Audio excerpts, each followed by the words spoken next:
If this is at all true, Warner Brothers has learned nothing from Rings of Power. Hello, this is Mara Jade, and I'm back with another video. And like I said, this is only a report through bounding into comics, so I cannot say for certain one way or another if War of the Rohirrim will be injecting feminism into the tale of Helm Hammerhand, but I would actually not be surprised if it does end up being the case, given the socio-political climate nowadays. But at any rate, let's just dive right into this article so we can get a gauge of why this report is indicating that something is being injected into Tolkien's works that is not there at all. Alright, so here it is. A new report coming out of the 2023 Annecy International Animation Film Festival shows that the upcoming The Lord of the Rings, The War of Rohirrim animated film will inject feminism into Tolkien's classic tale of Helm Hammerhand. The Lord of the Rings, The War of Rohirrim was announced back in June 2021 with Warner Brothers Animation president Sam Register explaining, quote, "This will be yet another epic portrayal of J.R.R. Tolkien's world that has never been told before. We're honored to partner with much of the incredible talent behind both film trilogies along with new creative luminaries to tell this story." At the time of the announcement, it was revealed the film will tell, quote, "the untold story behind the Fortress of Helm's deep," not depth, editors, Jesus, deep, delving into the life and blood-soaked times of Hammerhands. Alright. Tolkien provided a short story about Helm Hammerhand in Appendix A of The Lord of the Rings, with a war erupting over one of Helm Hammerhand's lords named Freka, demanding Helm marry his daughter to Freka's son Wolf during a council meeting. Following the meeting, Helm confronts Freka and fells him with one punch. Basically a decisive no. Hammerhand then declares Freka and his men enemies of Rohan. A couple of years after this confrontation, Rohan is besieged by 3 fleets of corsairs up and down its coasts. Freka's son Wolf has allied himself with the Dunlendings and is leading an army from the east that also includes, quote, enemies of Gondor that landed in the mouths of Lefnui and Isen.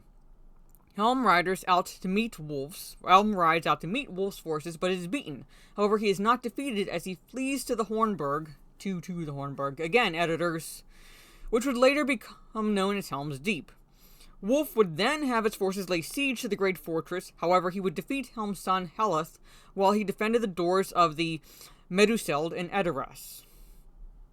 While the Hornburg was besieged, the long winter set in, covering Rohan with snow for 5 months. Helm's people began to starve. Attempting to take matters into his own hands, another of Helm's sons, Hama, led a sortie in an attempt to find food. He would never return, being lost to the snow.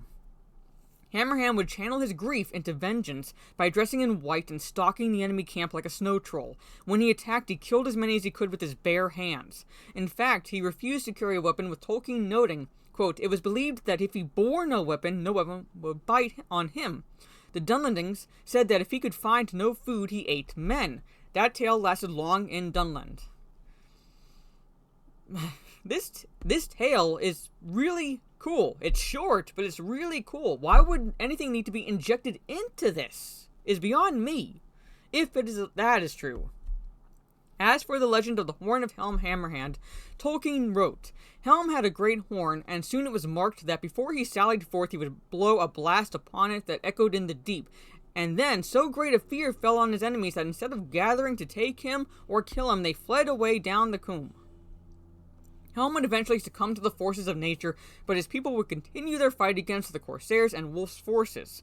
Helm's nephew, Freylof, came down out of Dunharrow and launched a surprise attack on Wolf at Edoras and killed him.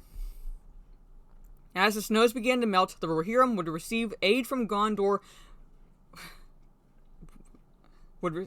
Editors, Jesus Christ, and drove the Dunlendings out from Rohan and even Isengard. Freylof would be crowned king. It appears some significant liberties will be taken in the upcoming animated adaptation. According to Slash Film, who attended the film's presentation at the 2023 Annecy International Animation Film Festival, much of the story will focus on Helm Hammerhand's unnamed daughter. Yes, in a way, his daughter is the catalyst for the events that transpire, but Jesus Christ, why does she need to be the fucking focus? The focus should be Helm Hammerhand.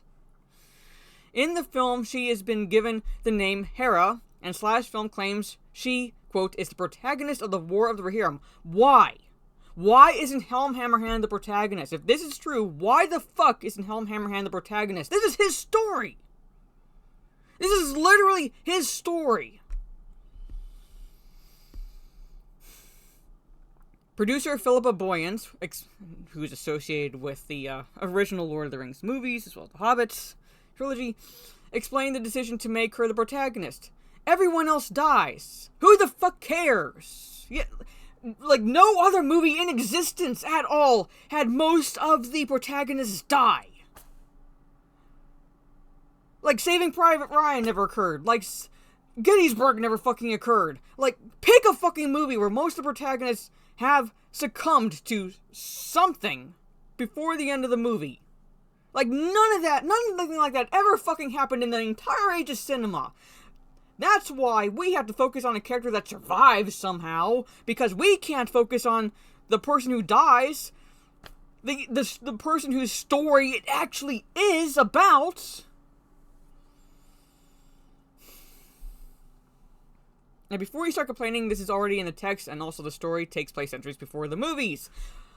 I'm complaining at the fact that we're even focusing on the little bitch. I'm sorry. I wanted to focus on Helm. I wanted to focus on the actual protagonist. Why the fuck are we focusing on a girl who's not even fucking named?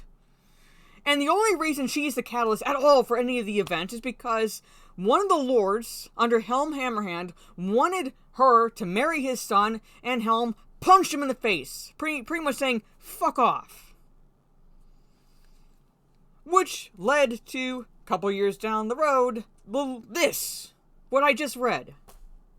Why the fuck do we need to focus on her? That's pretty much just about the entirety of the role she plays in the story. Not only is Hera the protagonist, but according to Slash Film, the character is based off of Ethelflaed, Lady of the Mercians, and daughter of Wessex King Alfred the Great. Ethelflaed was married to Ethelred after Alfred was victorious at the Battle of Edington in order to cement a strategic alliance with Mercia. Ethelred was the Lord of the Mercians. The two rulers would support and help fortify Jesus Christ editors. Bounding, if you're not going to pay your editors, then why have them? At the very least, maybe hire a maid. Jesus Christ. And helped fortify a number of towns to ward off Viking attacks, and also were heavily supportive of the Catholic monastic communities under their purview. Upon her husband's death, Ethelflaed became Lady of the Mercians and aided her brother and Edward in fortifying more of their territories. She would also fend off a number of Viking invasions in 917 by having her army capture Derby. Not only is the character inspired by Ethelflaed, but the film's director reportedly, quote, described Hera as tomboyish, a young woman who is wild and vulnerable with a character arc that sees her grow in a time of war, because you can't really have a Middle-earth story without war. Well, first off, no fucking shit. Secondly, like, you can't have Middle-earth stories without war, alright? But still, no fucking shit, alright? And two, this in itself does not necessarily mean that they are injecting feminism into this story. It doesn't necessarily mean that that's going to be the case. However, I still have a problem with the fact that she is the focus. If Slash Film is to be believed, why the fuck is she the focus? I have a problem with that. I'm a woman, and I have a fucking problem with that. One thing the film does appear to get correctly is that the war begins over Freka wanting Wolf to be married to Helm's daughter. The outlet reports, a quote, according to Boyens, both men think with their muscles. And Freka's proposal of marrying his son to Helm's daughter is the inciting incident that begins the titular war. Again, if this is to be believed, it's the only thing that got fucking accurate to the lore. Aside from having the film focus on Hammerhand's daughter rather than Helm Hammerhand himself, the film also reportedly features a scene that, quote, shows the politics at play in Edoras, with the Lord of Rohan wanting to erase the history of a group of female warriors and banner women to the king, a prelude of things to come. Jesus Christ, if that's true. Jesus Christ, if this is at all true. Like I said, it does not necessarily mean that they are injecting feminism into this story. However, it's not a good thing either, because, again, the focus should be on Helm Hammerhand. That's literally Helm's Deep, the Hornburg. That's his story. What about it wasn't cool? What about it wasn't cool? Tell me, like, just in that little bit that, like, of the summary that went over, and like that I've read, tell me what part of it is not cool enough for him to be the protagonist. I just don't fucking get it with Warner Brothers or Amazon or any of these fucking shitheads that run these studios. But at any rate, what are your thoughts down in the comments below? Do you believe feminism is being injected into this story? Do you disagree with it? What do you think of the protagonist shifting focus from Helm Hammerhand to his unnamed daughter?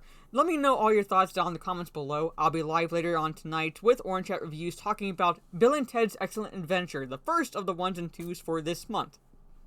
So if you want to participate in the chat, you have until about 8 p.m. to watch Bill and Ted's Excellent Adventure. If you like this video, leave a thumbs up, share on social media if you will. This is Mara Jade, catch you on the dark side, and you just don't fucking learn, Warner Brothers. Stop learning from Amazon.